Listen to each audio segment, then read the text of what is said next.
परमेश्वर के बड़े नाम की महिमा हो। फिर से आने वाला प्रभु यीशु मसीह के श्रेष्ठ और मधुर नाम से सबको जय मसीह की अभिनंदन करता हूँ। परमेश्वर ने फिर से एक बार और हमारे जीवन में सुबह के टाइम दिया है कि ये प्रभात मनन में आके कुछ बातें मनन करने के लिए। आजकल हम उत्पत्ति की किताब 42 अध्याय से कुछ बातें मनन कर रहा था। उसका 36 पद तक हमने ध्यान दिया है। अभी आखिरी में 2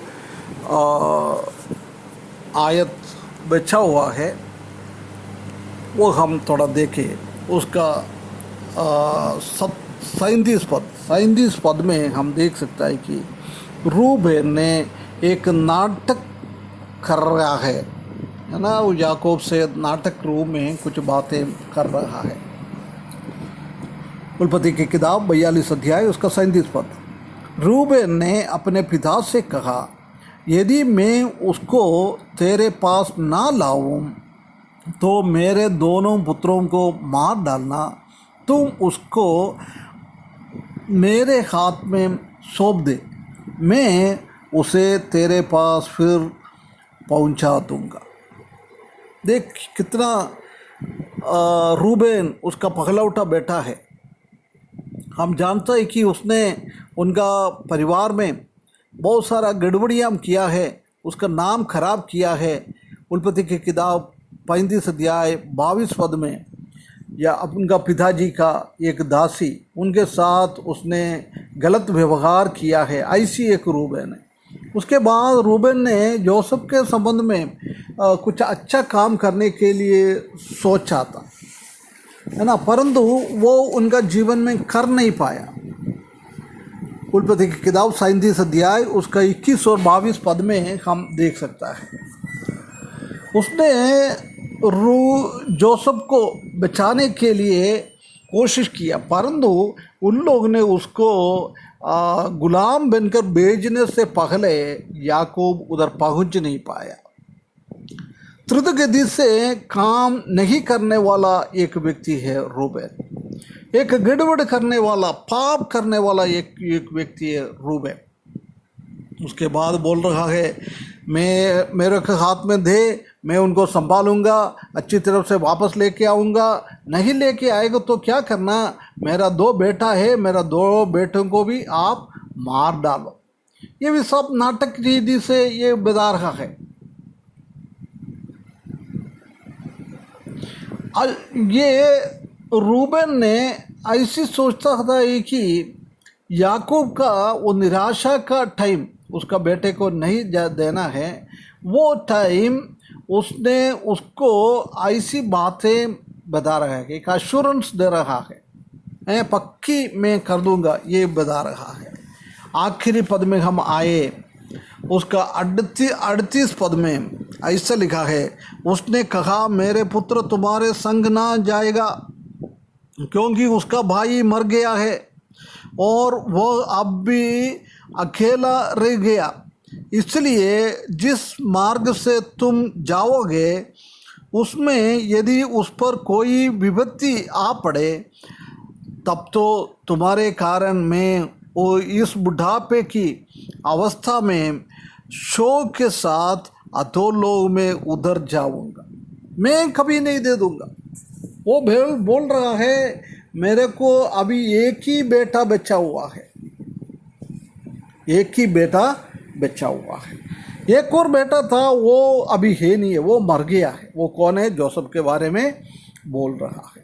उसका मतलब यही है कि याकूब सिर्फ रेचल के द्वारा, राहेल के द्वारा जन्म हुआ जोसेफ और बेन्यामिन को ही मानता है, वो मेरा बेटा है। देख, शिमियोन अभी बंदीगृह में बंदे, उसके बारे में उसको कोई चिंता है नहीं है। वो ऐसी सोच रहा है, पड़े रंदो उधर, मेरे को कोई फर्क नहीं पड़ेगा। प्रिय भाइयों बहनों, एक पार्शियलिटी हम इधर देख सकता है ना, पार्शियलिटी देख सकता है। कभी हमारे जीवन में ऐसा पार्शियलिटी ना करें। हमारे बच्चा सब एक जैसी है ना। याकूब इसहाक और रिबेका का जीवन में भी ऐसी हुआ था। याकूब और एसाव के बारे में वो दोनों पार्शियलिटी दिखाया। पिता ने एसाव से प्यार किया है, माँ ने याकूब से प्यार किया है। उसी के द्वारा हम देख सकते हैं कि कितना गड़बड़िया उनका जीवन में हुआ है। प्रिय भाइयों बहनों, कभी हम ऐसा ना करें, है ना। वो बोझ रहा है कोई भी विपत्ति मेरा बच्चे के ऊपर आएगा, इसलिए मैं उसको भेजना नहीं चाहता है। रूबेन ने उनका बेटे को देने के लिए ये किया है। उसी से भी हम एक बात और देख सकता है, हमारा प्रभु यीशु मसीह भी हमारा निराशा के टाइम परमेश्वर ने प्रभु यीशु मसीह को इस दुनिया में मार डालने के लिए भेजा हुआ है। इधर बोल रहा है उनका भविष्य के बारे में इतना वो चिंता है, मेरा बेटे को मैं नहीं भेजूंगा। परमेश्वर के ऊपर भी इतना ये बेंजामिन के बारे में उसको इतना भरोसा नहीं रख पाया। परंतु इधर हम देख सकते हैं कि परमेश्वर ने इसी के पीछे एक बहुत बड़ा सुसमाचार याकूब को सुनाने के लिए तैयारी कर रहा है। वो बोल रहा है मैं ऐसी दुखी होकर पाताल के अंदर चले जाऊंगा, मेरा मृत्यु है अभी बाकी और कोई है नहीं है। उसका मतलब हो सकता है आत्महत्या भी करने के लिए तैयार है। कभी बेन्यामीन को कुछ हुआ तो वो आत्महत्या करूंगा ऐसा भी सोच रहा है। परंतु परमेश्वर ने कितना बड़ा प्लानिंग उनका जीवन में वो कर रहा है। उसने कौन सी अपना प्रिय पुत्र मरा हुआ है सोच रहा है, वो हकीकत में जिंदा है। कुछ दिनों के बाद याकूब को वो समझ में आएगा, परमेश्वर उसको दिखाएगा कौन सी वो बेटा है। वो बेटा अभी एक उसी जगह में बहुत ऊंचा उठाया है, उसी को बहुत ऊंचे में इतना ऊंचा उठाया है, उसी देश का प्राइम मिनिस्टर बन गया। कुछ दिनों के बाद वो भी प्रकट होने वाला है, वो भी प्रकट होने वाला है। उसको ये उनका वो मरा हुआ सोचा, वो जिंदा हुआ वो बेटा उसको अपना जीवन संधारण करने के लिए, जीवन बचाने के लिए उसको रोटी देने वाला है। सिर्फ वो नहीं, उन लोगों को बचाने के लिए नहीं है, उससे भी बढ़कर पूरा दुनिया को बचा रहा है। वो भूख से खाने के लिए है नहीं है, ऐसी लोगों को खाना देने के लिए वो उसी को उद्धार करने के लिए वो सक्षम है। वो मरा हुआ सोच रहा है, वो बेटा जिंदा देखते ही हम जानता है कि उसके बाद फिर से याकूब को परमेश्वर के ऊपर भरोसा रख सकता है। ये मरा हुआ सोच रहा है, वो जिंदा बेटा निराश के टाइम आशा देने वाला है।